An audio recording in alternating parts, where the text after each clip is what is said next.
everybody and welcome back to the Maple Tree Collective channel. If you're new here, hello, I'm Ness and I also run this channel with my husband Ian. He is currently doing the last night of his local Amdram theatre show, so I thought I would sit down and film this video tonight. Please excuse the fact that I look like a bit of a sweaty mess. It is for some reason a bajillion degrees in here again. Good old British summer. So this isn't a style of video you will have ever seen on this channel. The last time I did this I was on an older channel and doing talk to camera things.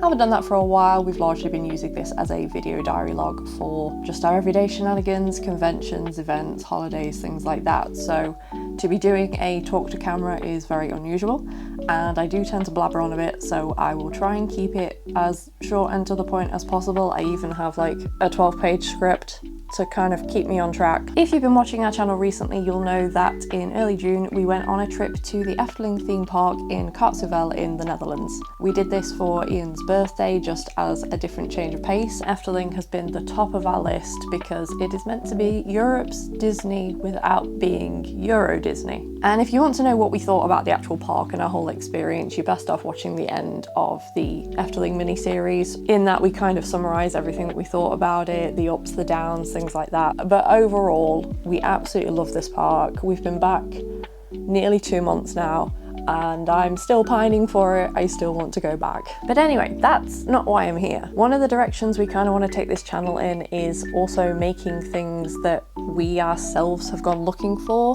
And this is a thing that we've had difficulty finding. And although I didn't look too heavily into Efteling before I went, I don't know, I just want to add to the pool of things where if people are looking and they have got disabilities or mobility needs that are undiagnosed, which is hello where I am, general health that can cause them day-to-day struggles and they might be worrying, I wanted to put this video together just to help out and advise from my point of view. Before we dive in, I do want to say I am not an expert in this.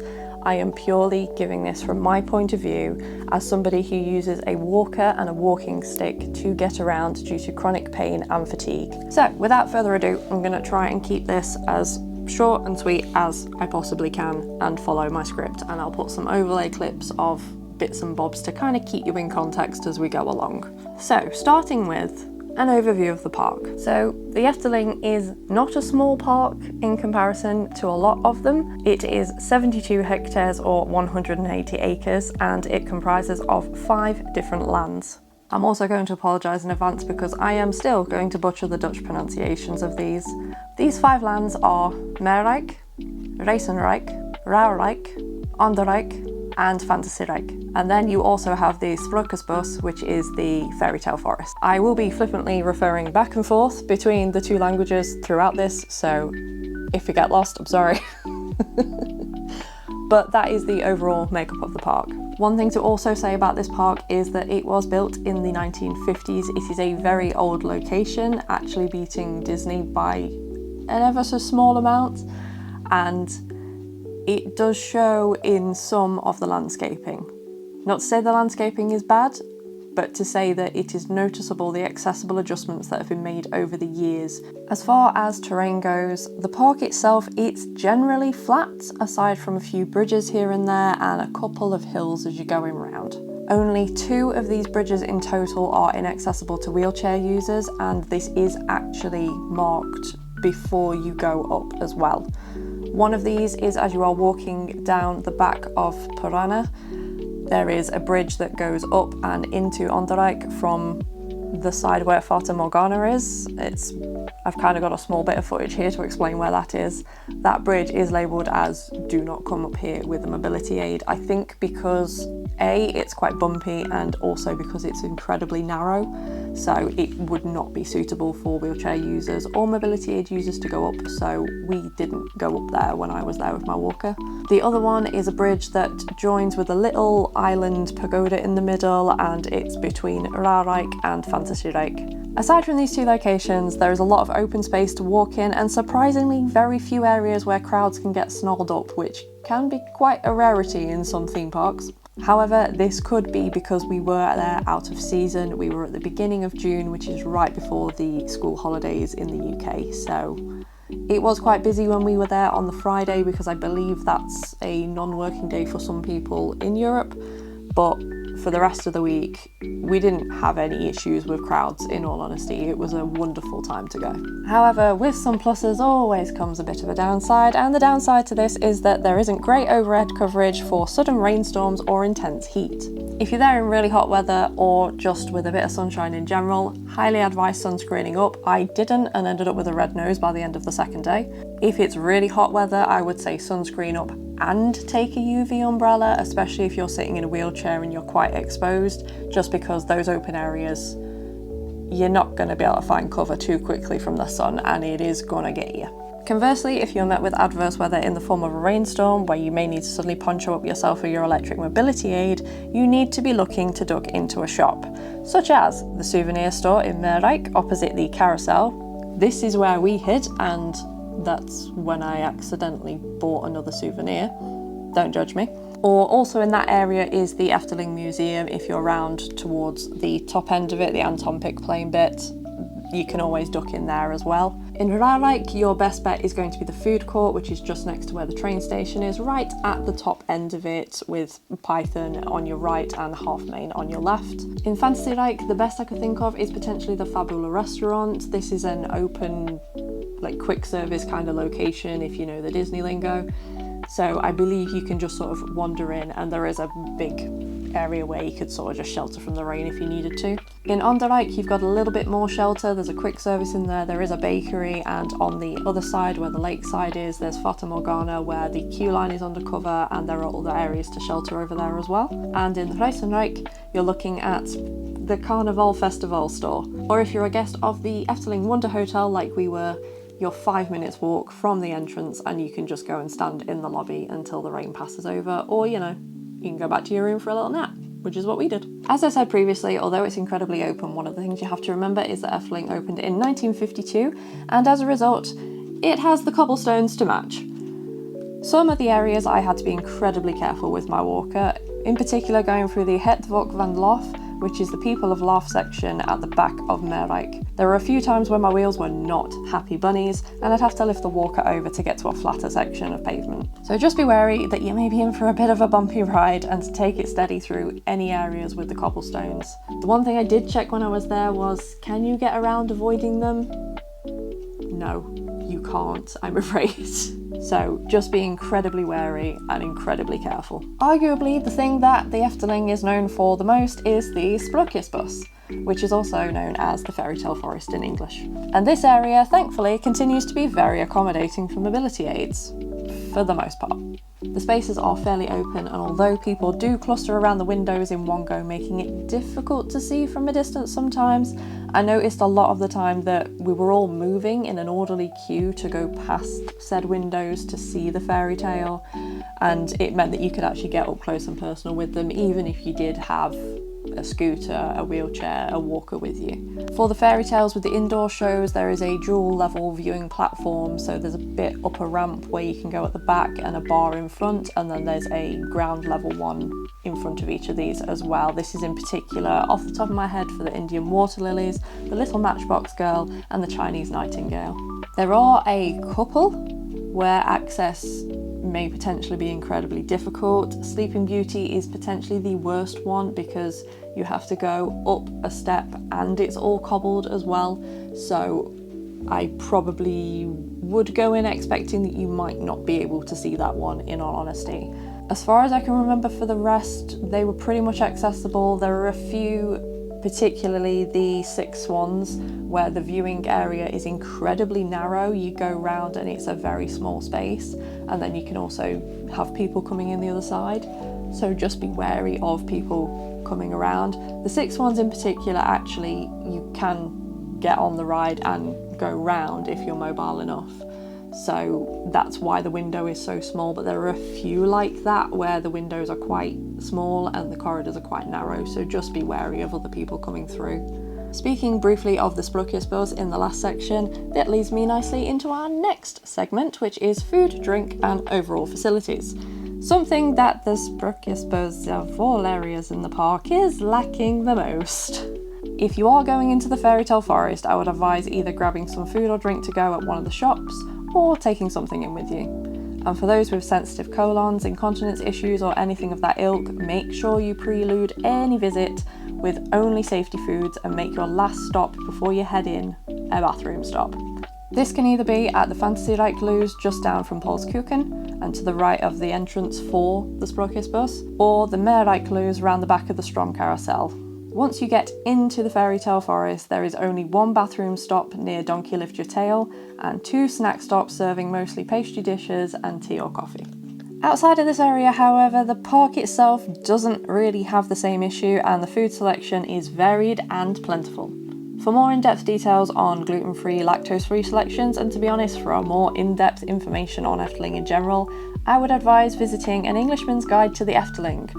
I will link this website in the video description, but they go into more detail than I ever could about the food offerings and just the park in general. To be honest, they were my main source of information whilst trying to get spoiler-free insights into what I was going to be expecting when I went. My main reason for holding off on Europe for so long is that I have incredibly unusual allergies, including things like tomato seeds, so I can have tomato ketchup, but I can't have things like tomato puree because of the seeds in them. It's also a dilution rate in tomato ketchup. I can only have Heinz. We're talking that specific, but I must admit the selection of safe foods really did surprise me. If you're a chips and chicken only sort of person, they have chips and chicken. Just fancy an ice cream or a theme park donut? Yeah, they have that too. Just fancy a soft drink or a packet of crisps? You will be hard pressed not to find this, in all honesty. However, if you're a diabetic and a Diet Coke fiend like my husband Ian, unfortunately you are not going to find this anywhere in Europe, as they only have Coke Zero. And as strange as it sounds, Ian ended up with caffeine withdrawal as a result and was sleeping a lot. So best advice for that is, if you do drink a lot of Diet Coke, wean yourself a little bit off it first, otherwise you might be quite sleepy. In addition to the park having a good availability, every single one of the 5 areas also has a great availability. Ruirijk has a food court housed with the Strom train station, which has a large variety of both safe and unique foods. There's a fish and chip shop just next to Ruirijk opposite the Baron track. In front of de Vliegende Hollander is a tea and coffees and snacks area, and inside the children's play area you can get a unique dessert called the Nest. This is essentially a pastry horn, not unlike the cream horns that we get at home, covered in cinnamon sugar, filled with ice cream and whatever toppings that you kind of fancy. I had the strawberries and cream one, I think. Strawberries and white chocolate and cream, something like that.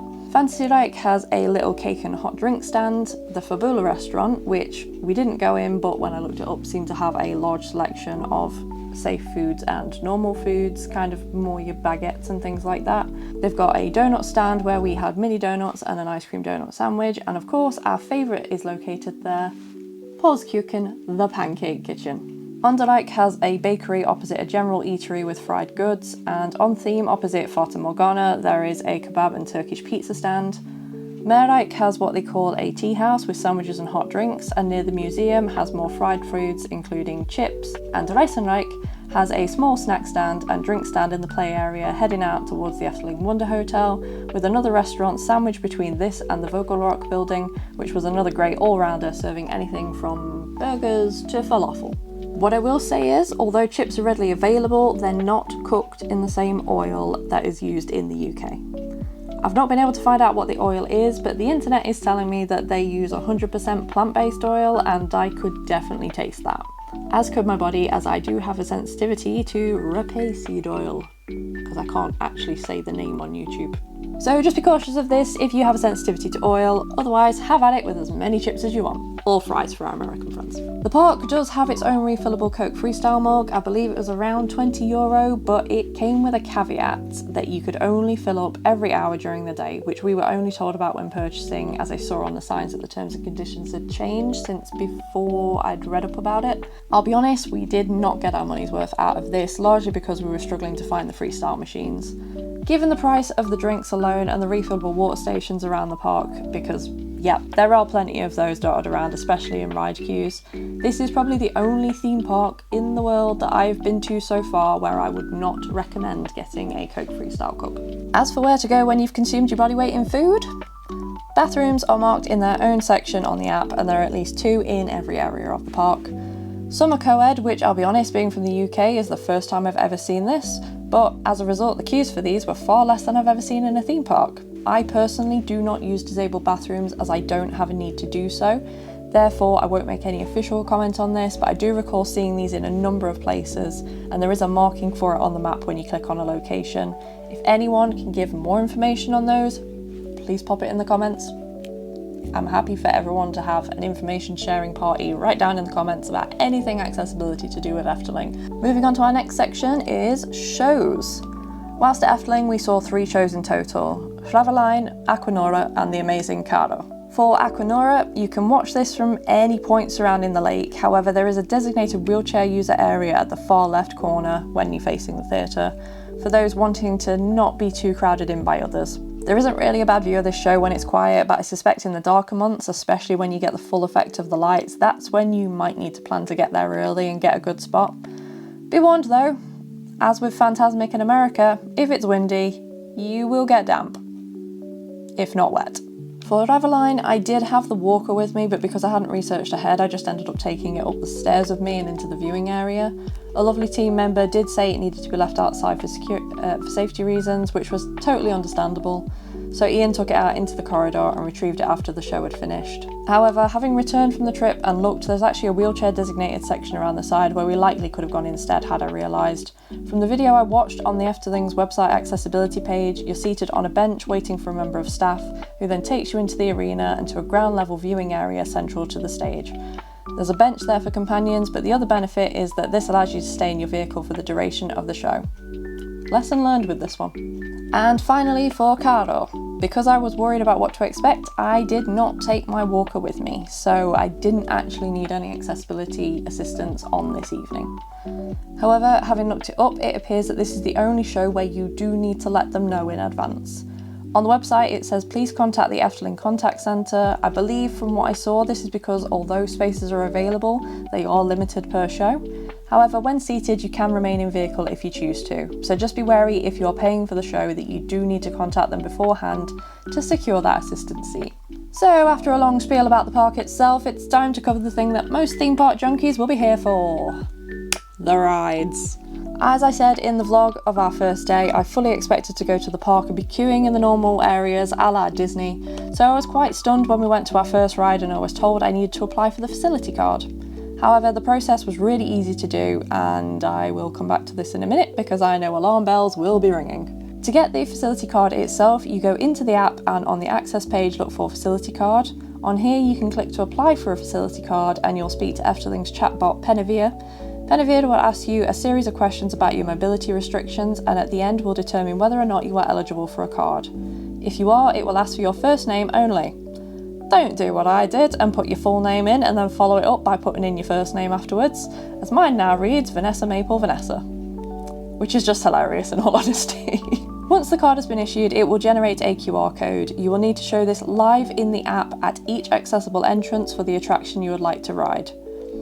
The reason it needs to be on the live page is that the facility card automatically determines your eligibility for each ride, and using Bluetooth it will move the ride you're closest to up to the top of the list to make it easier for the ride attendant to see that you're safe to continue. Please be prepared that sometimes the attendants will touch your phone to move the screen down if they cannot clearly see that ride listed. So if you have an anxious disposition that may be triggered by this, I would advise either asking them not to touch it and that you'll do it yourself, or scrolling as far down as you can to ensure that the ride is in view for them along with the QR code. Now, as I've said, the process is incredibly easy. And if you've been around for the tightening of restrictions on accessibility passes all over the world, you will absolutely know that easy rings alarm bells for people who actually need the passes, because the association then becomes abuse of the system. However, I'm here to tell you that I saw no evidence of this whilst at Efteling, because in the accessible queue you are oftentimes waiting the same, if not longer, than the posted wait time. There is absolutely no benefit, in huge quotation marks here, to having this pass whatsoever, except for the fact your partner or your party has a bench to sit on while you're waiting, as there are benches in all of the accessible entrances. This is because they load one party per every few carriages depending on throughput over the course of the day. Additionally, because of the building access, there are a few rides where if it has 2 or 3 options, you're actually only able to ride one because the path has only been built for that specific ride. Ultimately, Efteling has made great strides in accommodating all of their guests without putting those who are able-bodied at a viewed disadvantage, which absolutely is the misconception in the UK, let alone anywhere else. Okay, I'm going to make the end of this part as quick fire as I can to let you know where all of the entrances are if you do have a facility card. As being an ambulatory mobility aid user, I cannot speak to transfers. For this, you'll be best suited to going to the Efteling website for more information, and I'll put that link in the description. However, this being said, from my research, it would appear that the only ride that does not require a transfer is Pagode. All others require you to transfer to the ride vehicle, and this aligns with what I personally saw whilst I was there. Additionally, all of the entrances I'm about to list are marked with a wheelchair symbol and ingang, which is entrance in Dutch. So they are fairly easy to spot once you have an idea where they are. So for Ruirijk, you have Half Main. To the left of the main entrance, you will see the symbol on a sign. Follow the narrow path up and you will be met at the back side of the ride by an attendant. When it is your turn, they will call you forward with your vehicle, which will park next to the ship to then get on. When you disembark, you will get off the opposite side to everyone else and follow the walkway back down to the exit. De Vliegende Hollander. To the right of the main entrance, you will see a member of staff next to a length of chain or rope, I can't quite remember, but something barricading anyway. They'll ask to see your facility card before letting you past. From here, you follow a small winding path down to the back of the ride building. Here there is a metal door with a doorbell. You ring the bell and an attendant will come forth for you shortly.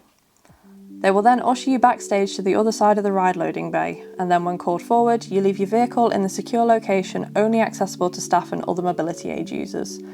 Those with a facility card will board on the outer edge of the boat each time, and you will leave via the same entrance after the boat redocks. Baron 1898. This one is a little trickier. You need to head towards the drop portion of the ride, so the big standing thing here, and go through, past the middle of the structure and around to an area that looks completely off limits, and this threw us when we went, but keep on walking because you will see the sign that says carry on up. Head round a fairly long and wide path and you'll reach an area with a bench and the ride loading area above you. A ride attendant will come down, take your name and ask if you can climb stairs. As I could, when I was called, I went up the stairs and was loaded to the outer edge of the back row of the vehicle. However, I did notice an external Stanner lift that would fit a standard wheelchair, so I hazard if you say no, they will get you to the loading bay using this method instead. Reizenrijk. There were conflicting opinions with this one, as some were being sent down the exit for the blue side, but for us we went in the normal entrance and then turned right at the wheelchair sign and headed up a ramp. We then exited down the same ramp when leaving the ride. I will say the ramp is quite bumpy, it has those rubber stopper thingies on it, strips that go across, so it can be a little bit of a bumpy ride, and if you are queuing on the ramp itself as well, just be careful that you've locked everything in place. I definitely had fun with this one because if you've seen the series you will know that they actually broke my walker at the airport, and as a result it was not breaking on one side, so I was having to kind of jam it against the fence at the back to keep it stable, but we managed. So just be aware if you are queuing for that bit for a little bit, you will be on a bit of an incline, so just be careful about stability. An important note for this one, this is the first of 3 where you can only ride one side, and the side that you'll be getting is the blue side. In the end, we actually did both sides, as on the morning that we were travelling home, I went out without the walker and did the red side as well. And out of the 2 of them, I'd actually say the blue side was better, and I think that's kind of the same for all of the rides. So I think they've maybe done that on purpose to make sure you get the best possible ride experience. That could just be me, I don't know. Python. This one's easy, it's the exit ramp for the queue, and you enter in the exit. It's quite steep and bumpy with the rubber slats like I just mentioned for Reizenrijk, so you have a bit of a workout ahead of you on this one, but the hill levels out to a small flat piece at the top which also carries benches for accompanying parties. Fantasierijk. Castle Symbolica. This is probably the most taxing one. Symbolica is a dark trackless ride that runs with 3 trackless vehicles in a row, all of which are programmed to do different motions and go in different directions depending on which path they're on, heroes, treasures or music. The only path available to mobility aid users is the music path. The entrance for this is to the left of the exit of the castle. There's a line of benches, with umbrellas when sunny, where you and your party can wait. When called, an attendant will take you backstage to a separate room with a ride vehicle ready waiting for you. However, the catch is that, from what I have read, There is at most 1 or 2 in every 34 vehicles that is programmed to pull into this space for accessible access. This can mean quite an extensive wait for this ride, as even when you're in the vehicle, you then have to wait the full rotation for it to be able to join in the gap that was left when it pulled in. This was absolutely our longest wait when we were there, although it is a gorgeous ride, so if you can catch it, I'd still highly recommend, especially if you're a fan of dark rides, and or Mickey and Minnie's Runaway Railway in Walt Disney World, because it's very, very similar. I actually liked it more than that, but I also don't have a lot to compare to, so that's why a lot of my comparisons are Disney World related. Pagode. There is a hill to the left of where the gated entrance is. This is the exit to the ride. You go up the small hill and you essentially just park and wait for the attendant to call you forward. This is the only ride that you can board in your vehicle from what I've seen online. Gondoletta. So to note, this is the first of 3 rides in the park with a moving turntable loading bay. This is not dissimilar to what is used on usual rapid rides, one of them here being the rapid ride, which I'll get onto in a minute, and is essentially that where you're boarding, it's a moving turntable different from the central pillar. So for this ride, you head past the entrance to another gate at the bottom with the wheelchair symbol next to it. You wait at the top for an attendant. They will then take you down to a separate non-moving loading platform. They will then advise the number of the boat that you'll be in and ask you to wait.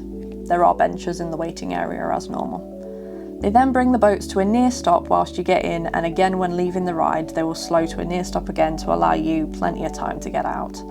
You'll disembark on the same side that you came in on, picking your vehicle up along the way. Anderrijk, Piranha.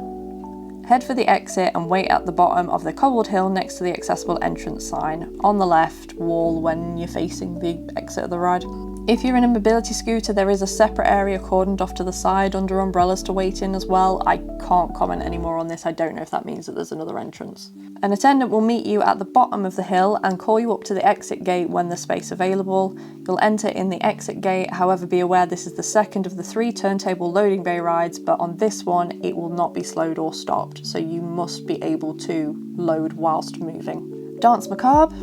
This one's fairly simple. You join the normal queue, listen to the pre-show, even view the live subtitles on your app if you have it, and then when you reach the end of the outdoor portion, you head over to the right where you'll be met by an attendant. They will lead you to a backstage area.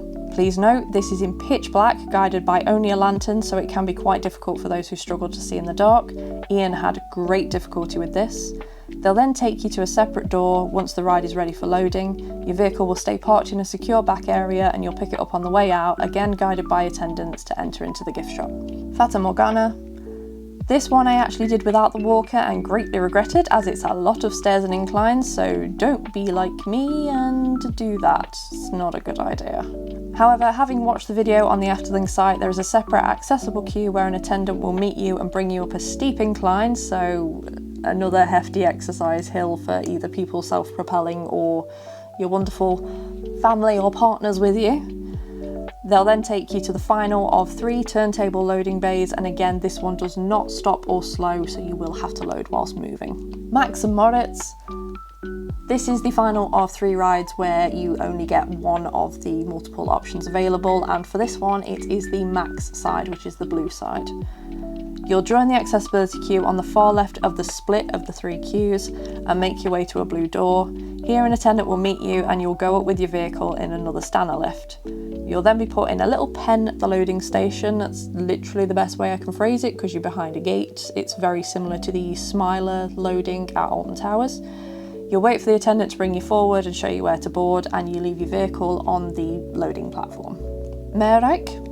Right, this one I'm going to still get wrong, even though I keep trying to say it. Dromvlucht. If that's wrong, I'm so sorry, Dutch people. You can only access the full version of this ride if you are ambulatory, i.e. if you are able to stand and walk a short distance. There is a door to the left of the ride with a sign signalling that this is the accessible entrance. You head around to here and ring the doorbell, and an attendant will come to meet you. You'll leave your vehicle outside of the door and walk with the attendant to the slow-moving loading belt. This does not stop, so you will go from a stationary platform to a moving platform in order to transfer into the seat. When you disembark, you will leave out of the normal exit and return to the side entrance to collect your vehicle. Or that's what we did anyway, because the attendant had vanished and we weren't really sure what to do, and I was panicking that someone was going to nick the walker. Turns out they're quite trustworthy out there, so we were all good. Okay, if the background's changed, sorry, the battery started dying, so I've had to change it. Right, let's carry on. For those who are in a wheelchair and are unable to transfer, they do have an additional option for Dromvlucht. From what I was reading on the website, the reason that non-ambulatory users can't board the ride isn't actually anything to do with the loading of the ride. It is to do with if there's an emergency evacuation, as it requires you to climb ladders and stairs, etc. So that's essentially, if you've answered on the Penavere thing that in the event of evacuation you can't climb stairs, it will say that you can't ride this ride in this form. However, what they have done is they've made a VR experience, because this ride is a lot more sensory, so it's a lot of things you can see, a lot of things you can smell, and a lot of things you can hear. It is actually quite well suited to VR, so they essentially take you into another room where you can experience the ride in VR with your friends and family. You apparently have a microphone attached as well, so you can still be speaking to each other throughout the experience, which I think is quite nice in fairness, because it means it's not completely taking that away from people. So yeah, that was quite nice to know, really. Villa Volta. So this is the only ride in the park that cannot be done if you have any mobility aid even with you. Not just non-ambulatory or ambulatory. If you even have it with you, you cannot do the full version of this ride. This is because you enter through one door and leave through a non-connecting door, so there is no way to transfer your vehicle to the exit safely. Instead, you can view a live experience of the ride in a separate room, although I am unsure what this looks like, as again, once we found this out, we left the walker and we did it as we went on our way to the Caro show. In all honesty, the ride itself, this was our lowest rated of all of them. It is essentially like Hex, but a bit less exciting from Alton Towers, so if you've done Hex and enjoyed it, just think of it like Hex again. And finally, Reizenrijk, which I know I'm pronouncing incorrectly, but I still haven't found the way to pronounce it. So again, any Dutch folk, is it Rij? Is it Rij? Is it... I don't know. I've really... Out of all the lands, this is the one I've struggled with the most for pronouncing, so I do apologise. Carnaval Festival. To the right of the exit, there's a backstage door. This is the accessible entrance. If you head in here, you can wait for a ride attendant. They'll bring you through and slow the ride down to allow you to board. You leave your vehicle on the loading platform and collect this at the end of the ride, exiting the same way that you came in. Vogelrok. Upon researching this video, I actually realised that I did not use the accessible entrance once for this. I think because it was so close to our hotel and it was either our first or last stop on occasions where I didn't have the walker with me, I just never used it. So I looked it up. So as you head in, it appears that there is a different queue. So we were going off to the left and up some stairs, but there's a different queue straight ahead. You head down there, that takes you to a door where there's another doorbell. They do like their doorbells in Efteling, I'll give them that. You ring that doorbell, an attendant comes down, takes you through a back area, through a door, and that brings you out at the exit of the ride. And then you leave your vehicle, transfer in, ride your ride, and then you head out the normal way. And finally, a really simple one to finish, Sirocco. You enter at the exit and you leave the vehicle at the exit gate and collect on your way out. For anyone wondering what Sirocco is, it's basically just a little, teacup ride. So you just go to the exit gate. I parked mine to the side. I mean, there was nobody on it, so that might change. But yeah, for me, there was nobody on it, so I didn't really have any problems with this.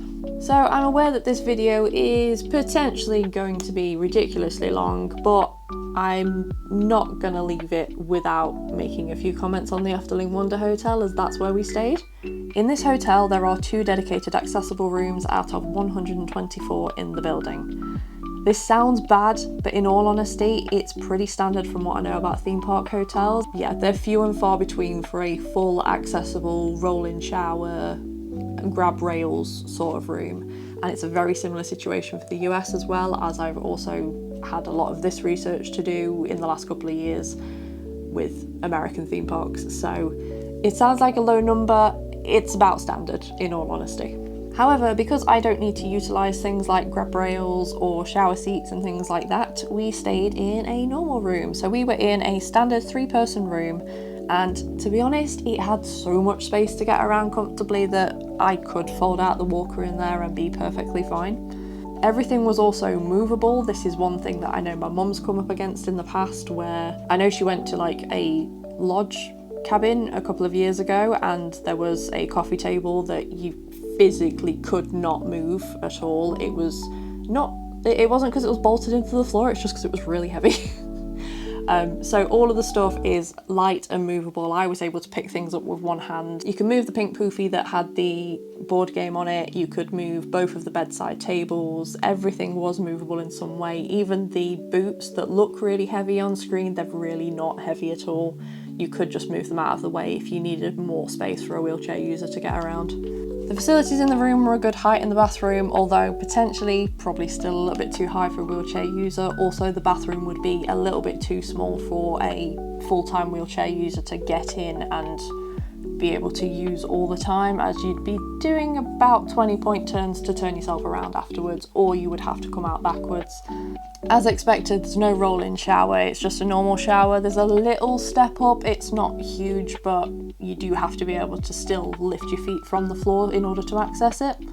In the room, there's plenty of storage space, it's incredibly clean and bright, and the bed, as we've mentioned so many times in the mini-series, was like sleeping on a cloud. It was a soft bed, which we do massively prefer between us, so that could be why. If you're more of a firm bed and firm pillow person, might not be for you. There's also a thermostat which has full controls over both the aircon and the heating in the room, and you could turn the aircon off if you needed to, which was a godsend for us due to Ian being prone to aircon sickness and having issues breathing if aircon's left on for a long time. The curtains, alongside being absolutely gorgeous and me still really wanting to steal them, were also functional as blackout curtains, so if you're a light sleeper who reacts to bright light or sunlight coming through the window and you wanted to have a nap in the middle of the day, you could just pull those around.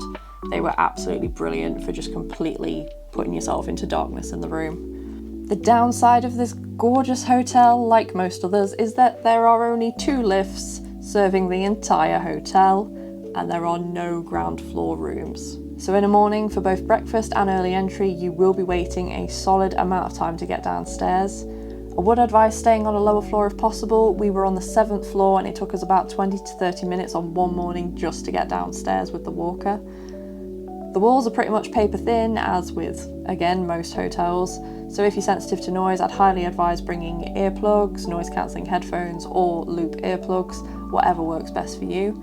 I personally have my Loop Engage 2s and my noise cancelling headphones from Edifier. Even though the breakfast buffet in the morning we absolutely adored, as it's incredibly varied and gave us a lot of different options to choose from, the same can't be said for the Saga restaurant for the lunch and dinner meal. The food here gets a little bit more upscaled, and as a result, safety foods sort of drop to the bottom of the list, unfortunately. So if you're looking for a burger and chips after a long day, you're going to struggle to find it in Saga. Although I will say that the treasure chest dessert,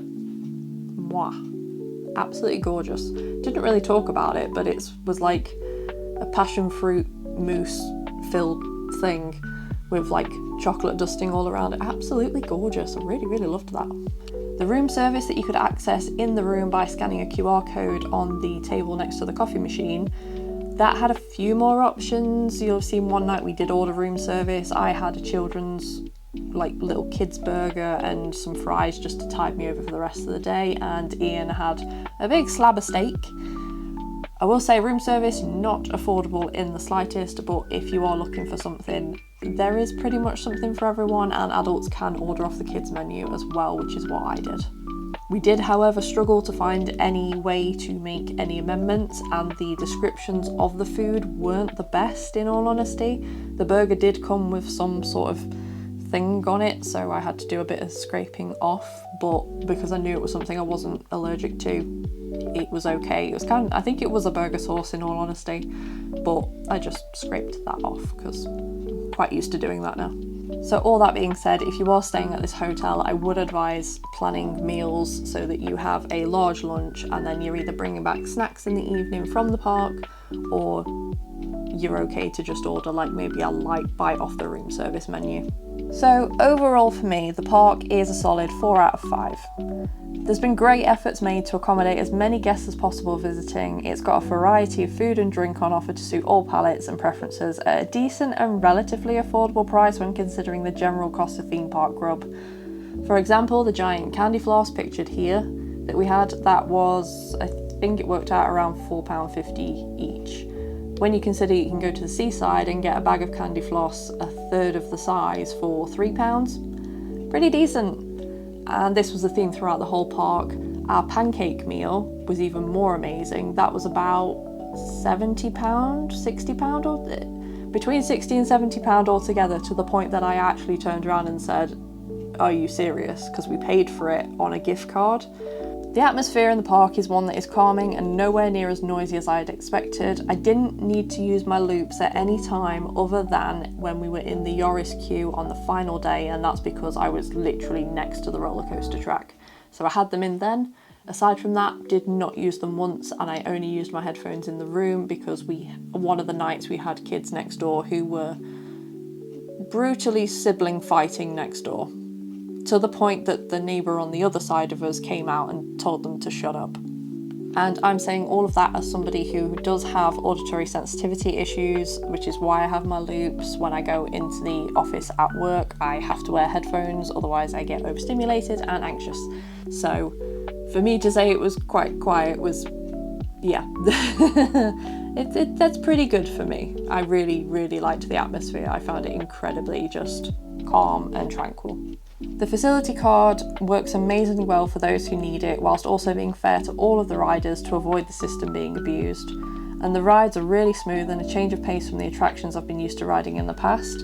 However, please bear in mind they are a lot shorter than the ones we're used to in the UK. The thing that drops that score from a 5 to a 4 for me personally, as somebody who uses a walker or a walking stick, is the rough terrain, particularly in those heavily cobbled areas like Marerijk. I feel anyone in a normal wheelchair with the smaller front wheels that kind of can have a mind of their own sometimes, they're gonna have a difficult time getting through, and they're gonna have to be really careful going around. There's a few times I nearly went over with the walker as a result of these cobbles. For a mobility scooter, the terrain probably wouldn't be a problem. It would still be a bumpy ride, but with the thicker tyres, you should get over everything absolutely fine. But the counter to this is that the bulk of a scooter may mean missing some elements of the park that are harder to get into with bulkier vehicles, particularly in the fairy tale forest. For anyone who's largely reliant on a wheelchair and or cannot walk long distances, unless you're in a mobility scooter, I could see this being a 3 out of 5 as an overall for this park, just for this factor alone, and also the longer waits that can occur for rides as well. But all of this is solely down to personal opinion and how your good and bad days look. As it turned out for me, I had a couple of good mornings, which is why I was able to do the things I was able to do. If I was having a worse week, then I potentially would have been on the walker all the time, and there would have been experiences that potentially I would not have done. As I said at the start, I'm absolutely not an expert. I fully encourage adding tidbits in the comments or even corrections, as I'm bound to have made some errors along the way. So thank you very much for watching. I hope you've enjoyed this video, and I hope in some way it's been useful. If this has been helpful and another trip that you're planning is potentially Chessington World of Adventures in the future, as I say, I will be bringing accessibility tidbits from there as well, including the room tour of a giraffe accessible room. Sort of probably late September, I imagine those will be coming out, so please feel free to subscribe if that's going to be of interest, because as I've said time and time again, really terrible at releasing on time. If I get a migraine attack, I will just let the video schedule and publish itself, and I'll forget to tell anybody. So at least if you're subscribed, YouTube will do that for me. As always, thank you very much for watching. We hope you have a wonderful summer, whatever the weather does in your area, and we'll be back in the autumn with a new mini-series. We'll see you there.